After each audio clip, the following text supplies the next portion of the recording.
Goeiedag en welkom by die eerste aflewering van 2026 van Radio Rugby se Rugbyjoernaal. Ek is Johan Pretorius. Ons bedank weer eens die ondersteuning van Crisp Fiber vir hulle internetdiens en dan Kira Valleys vir hulle netjiese veldskoene en besoek hulle gerus ook op hulle webwerwe en sosiale media platforms. Dit is Crisp Fiber en Kira Valleys. In vandag se weergawe kyk ons na klub rugby, Verenigde Rugby Kampioenskap en vroue rugby met Simon Rickert en Marissa Smith wat by my sal aansluit. Ek begin met klub rugby. Die Blou-Bulle Rugby Unie het op Dinsdag 20 Januarie amptelik die Sibanye-Stillwater Superliga 2026 aangekondig, die grootste grensoorskreidende klubkompetisie in Suid-Afrika. Willem Strauss, die president van die Blou-Bulle Rugby Unie, het bevestig dat die nuwe liga, wat voortbou op verlede jaar se Castle Superliga, uitgebrei het na 40 klubs uit 6 verskillende rugbyprovinsies. Nou hierdie klubs sal meeding in die beker, skild en vroue divisies. Die Sibanye-Stillwater Superliga bied ook nou groter blootstelling en ontwikkelingsgeleenthede vir klubs in die Blou-Bulle Presidenteliga, vroue klubrugby en die Limpopo ligas. Deelname en prysgeld van byna R2 miljoen is oor die 3 afdelings op die spel. Die vroue kompetisie plaas 'n sterk fokus op ontwikkeling met afrigters en spelers wat opgelei sal word deur die betrokkenheid van Swys de Bruin wat tans die Springbok vroue afrig. Jaco Dames, besturende direkteur van die BBRU, die Blou-Bulle Rugby Unie, het ook aangekondig dat die SAIK en Heritage Broadcasting as die amptelike uitsaaivennote vir die 2026 seisoen aangestel is. Hierdie strategiese vennootskap merk 'n belangrike mylpaal in die voortgesette groei en professionalisering van klubrugby in Suid-Afrika. Deur SAIK en Heritage Broadcasting se nasionale televisie, radio en digitale platforms sal die Superliga ongekende blootstelling geniet en klubrugby na gemeenskappe reg oor die land neem. Die 2026 seisoen sal meer as 72 spanne, meer as 1700 spelers en 300 plus afrigters en ondersteuningspersoneel insluit, wat die Sibanye-Stillwater Superliga as een van die grootste amateur rugbykompetisies in die land sal posisioneer. Die toernooi skop op 14 Februarie af en in die bekerafdeling is Northern Rhinos die verdedigende kampioen nadat hulle NAKA Bulle verlede jaar in die eindstryd geklop het. Die beker-eindstryd vind op 20 Maart plaas as voorwedstryd vir die Verenigde Rugby Kampioenskap kragmeting tussen die Vodacom Bulls en Cardiff op Loftus Versveld. Die skild en vroue eindstryde word op 21 Maart in Limpopo en by Sibanye-Stillwater beslis. In die bekerafdeling by die mans in groep A is dit NAKA Bulle, Springs Wanderers en Witrifuur. Groep B is dit Tuine Grizzlies Pretoria, Centurion, Louis Trichardt en Sibanye. Groep C bestaan uit Nelspruit, Brakpan, Northern Wolves en Secunda. Dan groep D, by die bekerafdeling is dit Harlequins Pretoria, Vereniging, Northern Rhinos en Tshwane Universiteit van Tegnologie. By die mans se skildafdeling in groep A is dit Harties, Oryx, Mogul en dan Kwagga. Groep B is dit Knights, Noordelikes Pretoria, Potgieters Rus en Letaba. Groep C bestaan uit Pretoria Rugby Club, Atteridgeville, Loskop en Sianda. Groep D by die skildafdeling is dit Bronkhorstspruit, Depot, Nylstroom en Noordelikes van Limpopo. Die Sibanye Superliga by die vroue afdeling 2026 is daar 2 groepe. In groep A is dit Harlequins Pretoria, Tuine, Stanza en dan Depot. Dan groep B is dit die Valke uitnodigingsspan, Universiteit van Limpopo, Sibanye en korrektiewe dienste. Dit dan al van my kant af. My naam is Johan Pretorius vir Radio Rugby. Nou oor na Marissa Smith wat sal kyk na vroue rugby, gevolg deur Simon Rickert wat sal fokus op die Verenigde Rugby Kampioenskap. Vroue rugby nuus. Die Blou-Bulle se Daisies vrouespan het pas aangekondig dat hulle eerste oorseese speelster gekontrakteer het. Die 29-jarige Fiona Cooper van Skotland het reeds einde Desember 2025 in Suid-Afrika aangekom en na 'n sonnige wegbreek het sy die week by Fort Loftus aangemeld. Die Blou-Bulle is die eerste Suid-Afrikaanse vroue rugby franchise wat 'n oorseese speelster verwelkom. Cooper speel reeds vanaf 16-jarige ouderdom rugby en was ook die kaptein van die Skotlandse onder 20 dames rugbyspan. Tando Manana, hoof van hoë prestasie en spesiale projekte by die Blou-Bulle, is baie gelukkig met die byvoeging tot die span en glo dat Cooper 'n belangrike rol in die Daisies se seisoen gaan speel.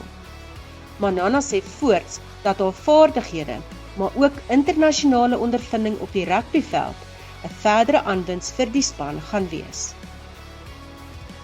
Suid-Afrika is 'n tevrede afrigter nadat die Blitsbokke se vrouespan die afgelope naweek skoonskip gemaak het van die HSBC 7-3 reeks in Dubai. Kaptein Nadine Roos met 54 punte van onder meer 4 drieë en 17 verdoelskoppe en Maria Tsaremba met 7 drieë het die toon aangegee vir die sukses. Dit was uiters belangrik dat die vroue die toernooi beklink. Sodoende het hulle 'n treetjie nader gegee aan die uiteindelike doel om te kwalifiseer vir die HSBC 7's wêreldkampioenskap. Afrika sê egter hulle moet nou eers fokus op die HSBC 7's 2 toernooi wat middel Februarie in Nairobi gaan plaasvind. Hy is egter vol vertroue dat die Blitsbokke daarvan 'n sukses gaan maak. Ons hou duim vas. Dit is dan al van my kant af, Marissa Smith vir Radio Rugby. Dag sê Marissa en Johan en dan natuurlik julle ons gereelde luisteraars. Suid-Afrika se franchises, al 4 van hulle sal probeer om op hulle vorm van die 2 Europese kompetisies verlede week voort te bou, wanneer hulle hierdie naweek terugkeer na die Vodacom United Rugby Championship se aksie, die VRK, waar die stryd om uitspeelplekke aansienlik sal begin opwarm na mate die poolstadiums, die rondom Tali stadiums, die halfpadmerk begin verbygaan. Die Lions sal Vrydag teen die Ospreys in Wallis uitdraf. Vodacom Bulls sal teen Edinburgh in Skotland speel in die 2 wedstryde, terwyl die voorlopers op die liga, die punteleer, die DHL Stormers, die Hollywood Bets Sharks in 'n opwindende kusderby in Kaapstad op Saterdag sal gasheer voorspeel. Terwyl die DHL Stormers, Vodacom Bulls en Hollywood Bets Sharks sal poog om op hulle goeie oorwinnings in die Investec Kampioenskap beker voort te bou, sal die Lions terugkom nadat hulle EPCR Challenge Cup wedstryd teen Perpignan verlede naweek met 'n 20 punte gelykop stryd uit die kompetisie uit is, wil wreek.